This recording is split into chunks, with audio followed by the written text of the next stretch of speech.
हर हर महादेव। आज हम श्री शिव महापुराण की श्रृंखला में जो स्वाध्याय कर रहे हैं उसमें पंचाक्षर मंत्र के महात्म्य का वर्णन इस अध्याय का पठन करेंगे। तो आप भी सुनिए और इसका पुण्य प्राप्त कीजिए। पंचाक्षर मंत्र जो कि ओम नमः शिवाय, इसको पंचाक्षर मंत्र कहा जाता है। इसका क्या महात्म्य है और कितना अधिक इसका लाभ है। श्री कृष्ण बोले, सर्वज्ञ महर्षि प्रवर, आप संपूर्ण ज्ञान के महासागर हैं। अब मैं आपके मुख से पंचाक्षर मंत्र के महात्म्य का तत्वतः वर्णन सुनना चाहता हूँ। उपमन्यु ने कहा, देवकी नंदन, पंचाक्षर मंत्र के महात्म्य का विस्तार पूर्वक वर्णन तो 100 करोड़ वर्षों में भी नहीं किया जा सकता, अतः संक्षिप्त में इसकी महिमा सुनो।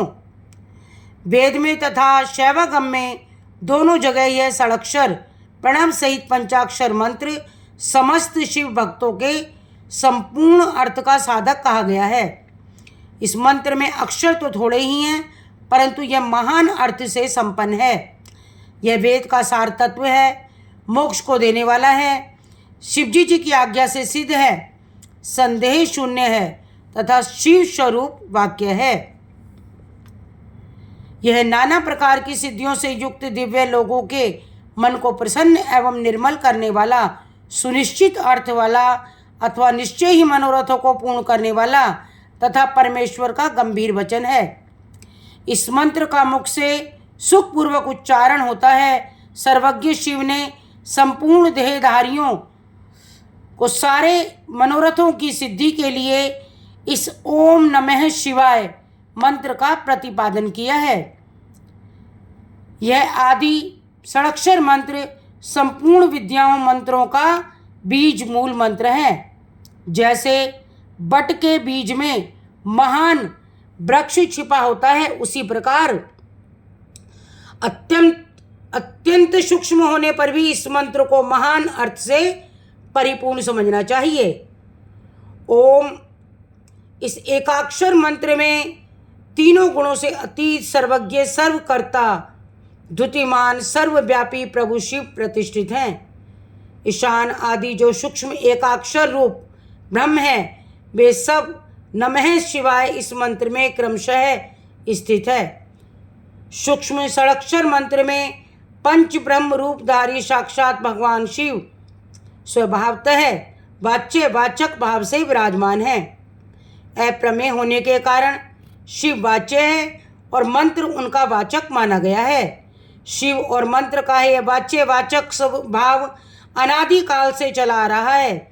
जैसे यह घोर संसार सागर अनादिकाल से प्रवृत्त है, उसी प्रकार संसार से छुड़ाने वाले भगवान शिवजी जी भी अनादिकाल से ही नित्य विराजमान हैं। जैसे औषध रोगों का स्वभावतः शत्रु है, उसी प्रकार भगवान शिव संसार दोषों के स्वाभाविक शत्रु माने गए हैं। यदि ये भगवान विश्वनाथ न होते तो यह जगत अंधकार में हो जाता, क्योंकि प्रकृति जड़ है और जीवात्मा अज्ञानी, अतः इन्हें प्रकाश देने वाले परमात्मा ही हैं। प्रकृति से लेकर परमाणु पर्यंत जो कुछ भी जड़ रूप तत्व है, वह किसी बुद्धिमान चेतन कारण के बिना स्वयं करता नहीं देखा गया है। जीवों के लिए धर्म करने तथा अधर्म से बचने का उपदेश दिया जाता है। उनके बंधन और मोक्ष भी देखे जाते हैं। अतः विचार करने से सर्वज्ञ परमात्मा शिव के बिना प्राणियों के आदि सर्ग की सिद्धि नहीं होती। जैसे रोगी वैद्य के बिना सुख से रहित हो क्लेश उठाते हैं, उसी प्रकार सर्वज्ञ शिव का आश्रय न लेने से संसारी जीव नाना प्रकार के क्लेश भोगते हैं। अतः यह सिद्ध हुआ कि जीव का संसार सागर से उद्धार करने वाले स्वामी अनादि सर्वज्ञ परिपूर्ण सदाशिव विद्यमान हैं। वे प्रभु आदि मध्य और अंत से रहित हैं, स्वभाव से ही निर्मल हैं और सर्वज्ञ एवं परिपूर्ण हैं। उन्हें शिव नाम से जानना चाहिए। शिवागम में उनके स्वरूप का विशद रूप से वर्णन है। यह पंचाक्षर मंत्र उनका अभिधान वाचक है और वे शिव अभिधेय वाच्य हैं। अभिधान और अभिधेय वाचक और वाच्य रूप होने के कारण परम शिव स्वरूप यह मंत्र सिद्ध माना गया है।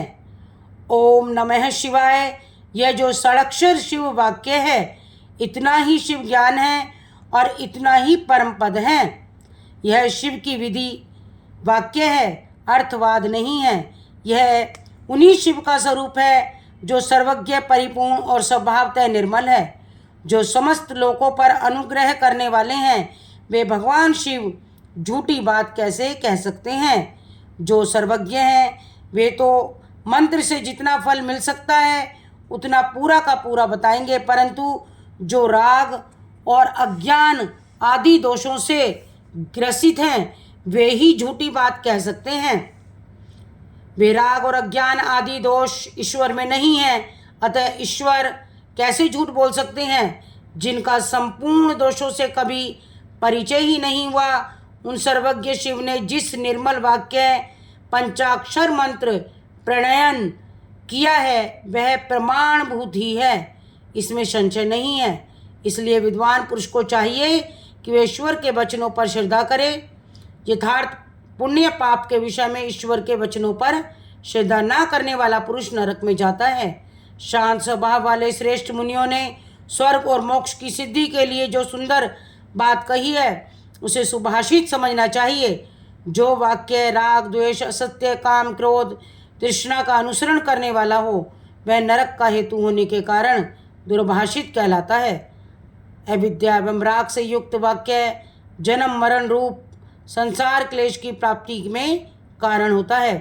अतः वह कोमल, ललित अथवा संस्कृत संस्कार युक्त हो तो भी उससे क्या लाभ? जिसे सुनकर कल्याण की प्राप्ति हो तथा राग आदि दोषों का नाश हो जाए। वह वाक्य सुंदर शब्दावली से युक्त ना हो तो भी शोभन समझने योग्य है। मंत्रों की संख्या बहुत होने पर भी जिस विमल षडाक्षर मंत्र का निर्माण सर्वज्ञ शिव ने किया है उसके समान कहीं कोई दूसरा मंत्र नहीं है। षडाक्षर मंत्र में 6 अंगों सहित संपूर्ण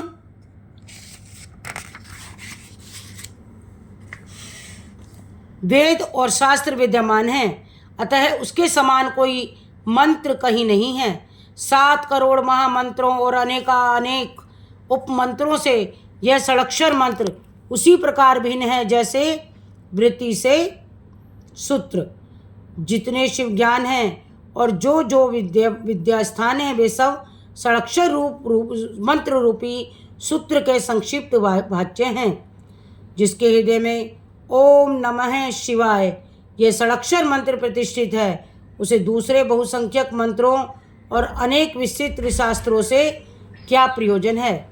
जिसने ओम नमः शिवाय इस मंत्र का जप दृढ़तापूर्वक अपना लिया है उसने संपूर्ण शास्त्र पढ़ लिया और समस्त शुभ कृतियों का अनुष्ठान पूरा कर लिया। आदि में नमः पद से युक्त शिवाय ये 3 अक्षर जिसकी जीवा के अग्रभाग में विद्यमान हैं उसका जीवन सफल हो गया। पंचाक्षर मंत्र के जप में लगा हुआ पुरुष यदि पंडित, मूर्ख, अंत्यज अथवा अधम भी हो तो वह पाप पंजर से मुक्त हो जाता है। नमः शिवाय, नमः शिवाय, नमः शिवाय। हर हर महादेव। जय श्री राम, जय श्री कृष्ण, नमः शिवाय। अगला हमारा जो अध्याय है शिव महापुराण का पंचाक्षर मंत्र की महिमा, उसमें समस्त वाङ्मय की स्थिति, उसकी उपदेश परंपरा, देवी रूपा पंचाक्षरी विद्या का ध्यान, उसके समस्त और व्यस्त अक्षरों के ऋषि, छंद देवता, बीज, शक्ति और अंगन्यास आदि का विचार। ये अध्याय हम अगली वीडियो में आपके साथ शेयर करेंगे। आपको और हमको सबको बहुत बहुत इसका लाभ मिलने वाला है, पुण्य मिलने वाला है। भगवान शिव सब पर प्रसन्न हों, सब पर अपनी कृपा बरसाते रहें, सबको सुख समृद्धि दें। श्रावण मास की बहुत बहुत शुभकामनाएं। हर हर महादेव।